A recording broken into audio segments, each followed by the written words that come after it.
in terms of the relationship between church and state, you can understand secularism a very simple way, separation of church and state. And in that sense, most Christians would actually be secularists. If you go through history, you can have a theocratic view where the church runs a state. And you really, really don't want that, because when I think of church leadership, we have enough difficulty running the church without putting us in charge of the country. But the theocratic view is actually the normal view in most human society. Not so much where the church does, but just where the religion runs the state. The other view that came around the 16th, 17th century is what we call Erastianism, where the state runs the church. And the state tells the church what to do in ecclesiastical matters as well. The third view is the complete separation of church and state, some of it complete as it's meant to be in the United States, some of it not quite so complete. When you use secularism in that way, most people understand and would agree with it. However, when people use secularism today, they often refer to something else. They refer to the removal of religion from the public square in all forms. They are quite happy for you to be a privatized faith. They like being a private club. But they want religion removed from areas such as education, health, media, except in very specialist setups, all public spaces largely removed. And Charles Taylor goes even further than that.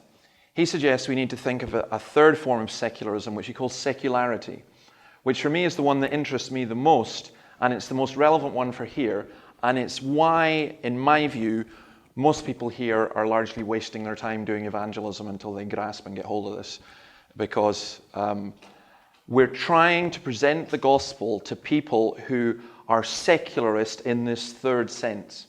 And the third sense is this, that whereas in many cultures today in the world and in many cultures throughout history, people, it was easy to believe in God. It was almost impossible not to believe in God. It was the default position. It was the air that you breathed.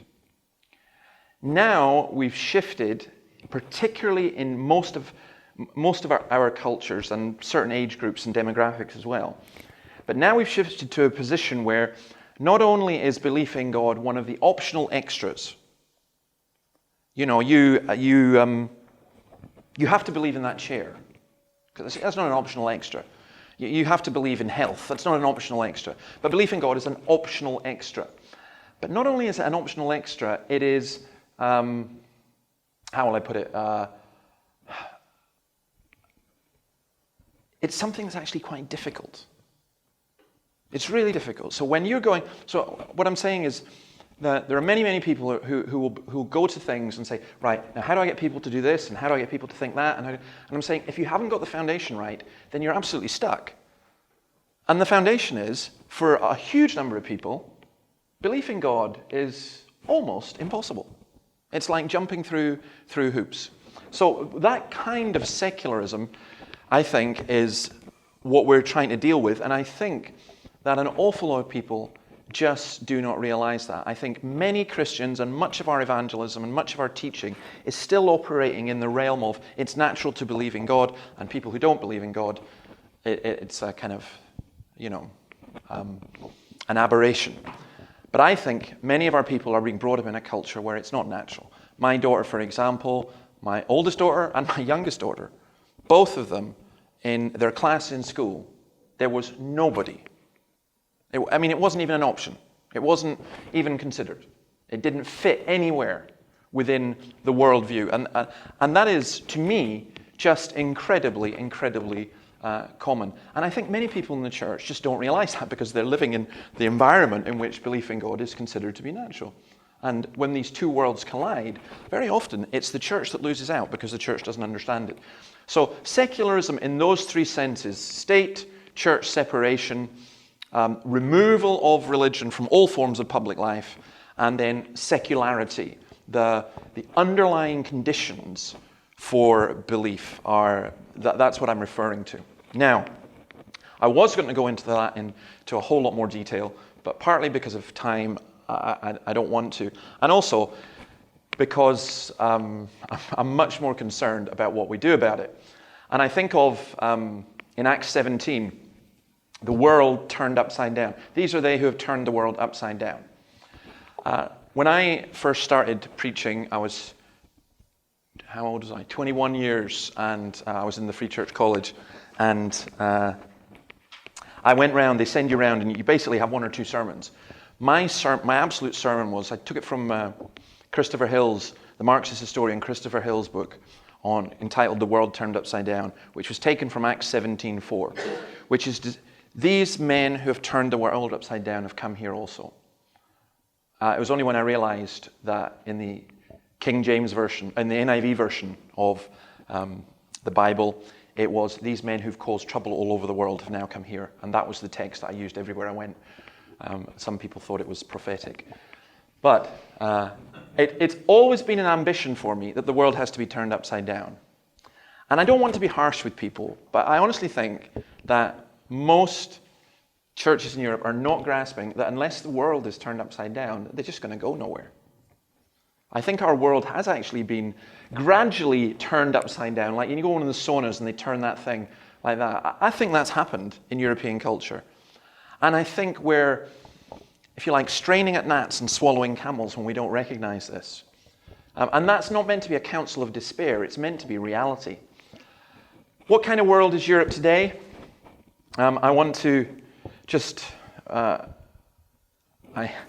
is so hard for me to do it in this kind of context and time, but I want to suggest that there are 5 societal trends, or maybe actually more than 5. We'll see how many we can get through in terms of our secular society that we need to be aware of. One is secular utopianism. There are people who believe that we're on the verge of entering a liberal, progressive utopia. It is a form of faith. It's largely atheistically based, not entirely. It's based upon the incredible faith that human beings are inevitably getting better. That is so deeply ingrained, particularly in Western liberal culture, that it would be extremely rare to get a politician who would claim to be anything other than progressive. Because the opposite of progressive is regressive. And who's going to stand and say, vote for me, I'm regressive? It's always, we are the progressive. And it's a difficult thing to look at. It is a form of utopianism. There's an atheist philosopher called John Gray who has a book called Black Mass. And he warns us that this kind of secular utopianism is actually, has been responsible for so many atrocities. He cites Louis Namier. Hitler and the Third Reich were the gruesome and incongruous consummation of an age which as none other believed in progress and felt it was being achieved. Down the road at Auschwitz, when that was happening, the people who were doing it didn't think, oh, we're going back to good old German values. They thought they were advancing, progressing scientifically and in other ways. There's an inevitability. In secular utopianism, there's this idea of the inevitability of human progress. But we progress in terms of science because we're building on what we've gone before. But take it this way, is it inevitable that we progress in terms of literature? Is the most modern literature, by definition, the best ever in human history? Well, obviously not when you look at it. I mean, can you really say that Plato, Dostoevsky, and so on, that's one aspect. What about human relationships? What about how human beings treat one another? Is it inevitable that we progress? Now, in a secular utopian society, people believe that. It's inevitable. This is what's going to happen. And the irony is, in both the First World War, at the end of the 19th century in much of Europe, at the end of, in the middle of the 20th century in much of Europe, there was this view that human beings were inherently progressing, and this is what's happened, despite what happened in the 20th century. Despite 2 most extraordinary wars. One, the First World War, is just absolute insanity how that happened and what went on in it. In the most progressive and enlightened societies in the world, despite the fact that the most progressed, enlightened, scientific, culturally advanced nation in the world voted Hitler into power. And they did. Despite that, people still believe in we're going to have progressive. So right now in Europe, Pudedas in Spain, or Sierra in Greece. There are lots and lots, the SNP in Scotland, lots and lots of people are buying into this, oh yeah, we're going to progress, we're going to do this, we're going to do that. I remember we had a British Prime Minister, Tony Blair, and when he came to power, the song that was played, that they played over and over again, Things Can Only Get Better. Yeah, well, 2 Iraq wars and everything else later. I think this secular utopianism, which is particularly what I want to suggest, is something that is very, very dangerous. Now, and the reason it's dangerous is this. When the dream doesn't happen, they look for someone to blame. Who do you blame? You blame religion. Because it's religious people who are holding things back. It's religious people who are violent. And I think in terms of understanding secularism and what's going on, in that sense, the political secularism, which is not separation of church and state, but is more an all-encompassing ideology, indeed almost a faith, that is disturbing. I have a whole bunch of quotes that I could give you, but I won't. We can discuss it. But, I just got a message today. David Robertson should go back to his depraved, theocratic, fascist faith. And that was one of the milder comments on I'd written an obituary for a leading politician in Britain who died, and it was published, and people were writing in with that kind of stuff. Now, ironically, tied in with the secular utopianism, sorry, that's the namier one, is religious fundamentalism. How does that fit in with secularism?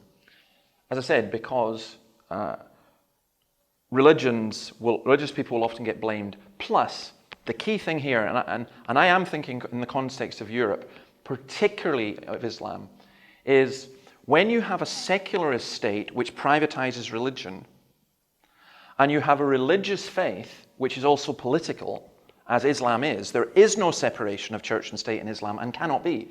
Theologically, that just cannot exist. Then the trouble is the secularist states can't cope with that. Because for them, they have to say all religions are the same. But they're not. And that's why if you get to a stage in any European society where Islam becomes 10%, that's a tipping point which will inevitably push the country far more towards, I think, division and trouble. Now that's another issue involved that I wanted to say. State fascism. That's a fairly strong phrase. What do I mean by that? Well, in both Italian and its German form, fascism was the power of the corporate state. That was the point about it. It's hard for us to appreciate, having been brought up in a liberal democratic society, how it could be anything different. But when in the past society has flirted with the notion of a theocratic state or an absolutist government, we've largely avoided that in Europe for over 500 years and had, well, particularly in Western Europe, and had a situation where we had a society, an open society founded upon Christian principles. Church and state were good neighbors and good friends. You take that away, what you end up with, if you take the church out of the equation, you end up with a state only, and the state then becomes God. And so the state starts telling you what your morals should be. And it becomes not theocratic, it becomes autocratic. And I think that we are in enormous danger of that happening. It does not surprise me, although it disappoints me, that in societies like Sweden and Netherlands, which are some, in theory, of the most liberal societies in the world, that the political parties that are on the rise are the far right. And that will happen. That will happen anywhere. In my own country, there was a really extreme right-wing party called the British National Party. Now, they only got a handful of votes in the latest general election, but in the European election at one point, they got 1 million votes. 1 million people voted for a racist fascist party. And that's in a country where the economy is doing quite well, and so on. If the economy collapsed, who knows what would happen? And I think we've got to be aware of that and realize that. So there is a kind of state fascism. State fascism also says that, they keep laying down more and more laws telling you what you can and can't do. So something goes wrong and a government says we have to have an inquiry and we must do something. Politicians must be seen to do something, so they just keep making more and more laws. And then it becomes difficult. Consumerist, dumbed-down materialism.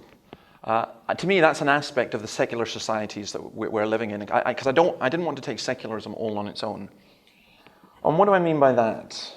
Well, totalitarian states can only survive if the control mechanisms are strong and the population satisfied. We had two books in the 20th century which, in my view, were prophetic. And it was, which one was going to be right? One was George Orwell's 1984, which perceived a kind of Stalinist, authoritarian, fascist state where language was manipulated and so on. And the other was Aldous Huxley's Brave New World. Overall, I think Huxley has the one that's been turned out to be right, where the population are controlled by entertainment and drugs, where society is divided into quite rigid classes. I live in a country in Britain which has been plagued by class division. But I think in the world that's happening more and more. If you are a Greek billionaire, it doesn't matter to you if the Greek economy collapses because you go and buy a £10 million house in London as an investment. You don't live there. You just do that. It makes no difference to you whatsoever if the Greek economy collapses. If you're a Russian oligarch, you can buy an English football team for £200 million. It doesn't matter that the fact that you're making your money out of starving, freezing Siberian women or whatever. Nobody cares about that. You can choose to do what you want. Even things like the people's sport, football, gets taken over. You can buy the media. You can own the media. An Australian tycoon has far more influence in Britain than any British person would. And I'm not saying that as a racist thing. I'm just saying simply as a fact of life. Now, how do people get away with that?